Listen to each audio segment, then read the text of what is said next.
Well, I think with the forces arrayed against them, yes, it probably is inevitable. Russia has got overwhelming force. However, it's taking a long time. The Russians thought they'd roll into a place like Mariupol in a couple of days. And as you said, they've held out for 2 or 3 weeks.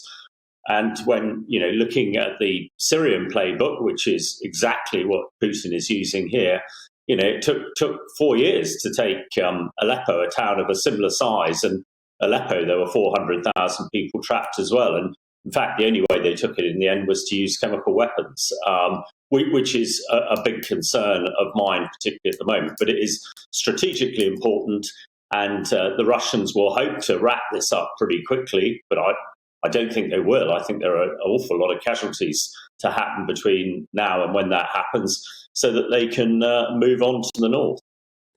And we're seeing this old, discredited playbook of the Russians claiming that there are these biolabs in Ukraine, something they claimed about Georgia as well, something they've used very peculiar sort of almost farcical sounding claims that the Americans were testing on bats and this is where COVID came from, despite being discovered on the other side of the world. To what extent is this really quite peculiar behaviour from Russia gearing up to try and make cover for potential chemical weapons attacks? Well, unfortunately, Tom, this is what they do. The truth is something completely alien to the Russians and Putin in particular. They are trying to, through propaganda and disinformation, trying to unbalance the Ukrainians and unbalance, the Western world. And sadly, these what we call false flags, fake claims of bio and chemical attack in Syria were always the precursor for exactly that. And actually today, I have just published a booklet free on Amazon on how to survive chemical and biological attacks for the people in Ukraine, because these things are very survivable. But what you do in a chemical attack is sort of counterintuitive.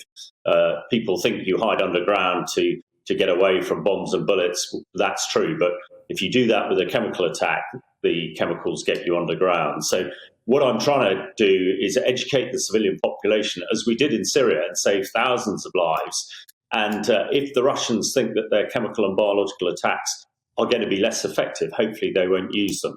And really what we need to get the Russians to the peace table, a sue for peace and a ceasefire, because, as the Russians have said, if people don't survive surrender in Mariupol, there is going to be a disaster, and one could see tens of thousands of deaths, even more.